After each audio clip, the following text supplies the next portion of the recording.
Hello, Joy friends. Welcome to Wait For It with Cynthia. This is episode number 20, and it is Saturday, July 20th, 2024. And today we're bringing you not one, but two National Day celebrations. The first one we're going to talk about is today is National Moon Day. National Moon Day actually took place on July 20th, 1969. And when it came to National Moon Day, July 20th, 1969, I always impressed my teachers, and they thought I was one of the smartest students in the room because I would always know the answer to that whenever asked. And the truth of the matter is, the only reason that I knew that July 20th, 1969 was National Moon Day is simply because I was born on July 17th, 1969, and on July 20th of 1969, it not only was the first day that man landed on the moon, but it was also my mother's birthday and the day I came home from the hospital. So of course it stuck with me. But hey, if my teachers thought I was smart, that was always good for me, right? So let's talk about National Moon Day. NASA reported that National Moon Day was actually the single greatest technological achievement of all time. The MVA, which is the Moon Village Association, filed an application with the United Nations to mark July 20th and designate it as International Moon Day. The first person who tried to bring recognition to Moon Day on July 20th was actually President Richard Nixon. 2 years after man landed on the moon is when he actually designated that July 20th would be known as the first moon landing day, to honor the anniversary of the first humans on the moon.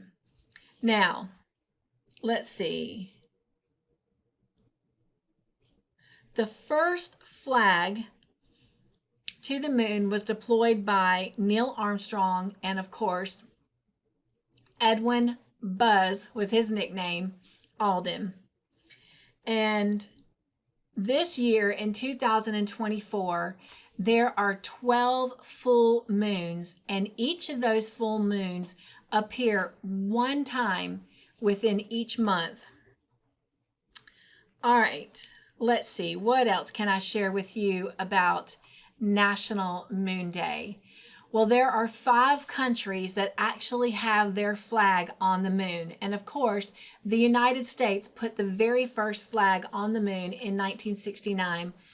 And it was successfully planted there during the Apollo 11 mission. And then China put their national flag on the moon during its lunar landing mission in 2013. And then you will also find a flag from the Soviet Union, India, and Israel as well. Now, according to where did I have that? Sorry, there was one more thing. Oh, is there still a flag, excuse me, a flag on the moon today? Well, the answer is yes. However, radiation has rendered the nylon thread in the flags from Apollo 14 and 15, making them very brittle. And so a lot of them have started to disintegrate.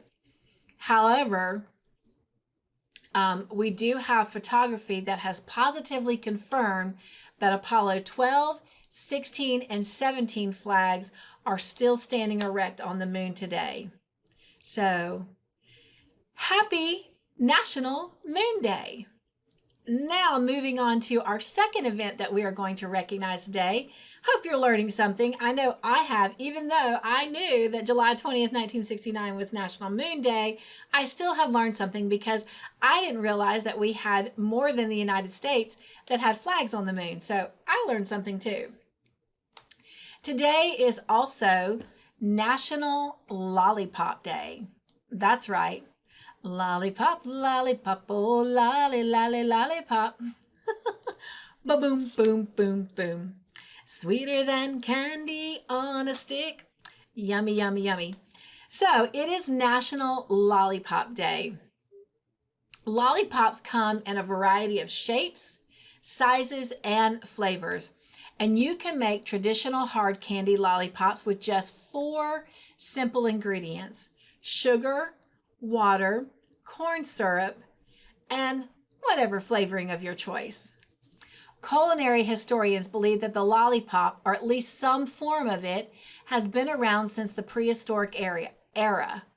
It is also presumed that humans often enjoy honey on a stick as a delicious treat. No one knows with certainty how the modern-day lollipop was actually invented. However, we do know how the lollipop got its name. George Smith, who is the owner of a small American candy store, came up with the sweet name in the early 1900s, and then he coined this sweet confection of a lollipop after his favorite racehorse, Lolly, L-O-L-L-Y-P-O-P. All right, so hopefully to celebrate National Lollipop Day, you'll check out a local candy store near you and grab a lollipop of your choice to celebrate. And if you do, I hope you enjoy. All right, so a couple other cool little facts I want to share with you about lollipops. According to the book Food for Thought, Extraordinary Little Chronicles of the World, that said that George Smith of New Haven, Connecticut is the one who started making large hard candies mounted on sticks, and he started it in 1908. And of course, we already know he named them after his favorite racehorse of all time, Lollipop. And then he trademarked the lollipop name in 1931. Lollipops, often dismissed as mere confectionery, have more to offer than meets the eye. Did you know that not only do they provide a sweet moment of escape from the daily grind, they offer stress relief, mood enhancement, and just simple pleasure? A lot of people refer to this as a sucker or a lollipop, but it is definitely a candy on a stick. And if you're feeling stressed, well, you'll be happy to know that lollipops are your solution. Suck on a lollipop. Studies have shown that sucking on a lollipop while you work can decrease anxiety, and that definitely leads to productivity. Now, I'm going to tell you something. This lollipop is sealed pretty good because I'm having a hard time getting it open, but guess what? Nonetheless,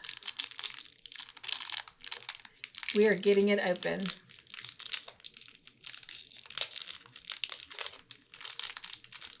Maybe.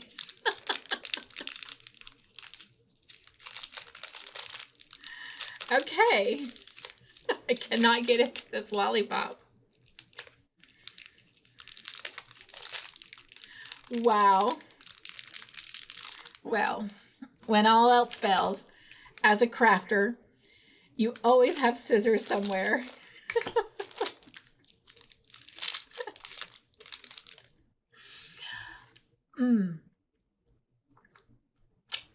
Sweet. I hope you will enjoy National Lollipop Day by allowing yourself to enjoy the sweetness of a lollipop. All right, take care, everyone, and I will see you on the next Wait For It with Cynthia video. But until then, be joyful, stay crafty in your own way, make your own joyful creations, and above everything else, remember, you are important, you are loved, be your own exclamation, and enjoy a lollipop every now and then.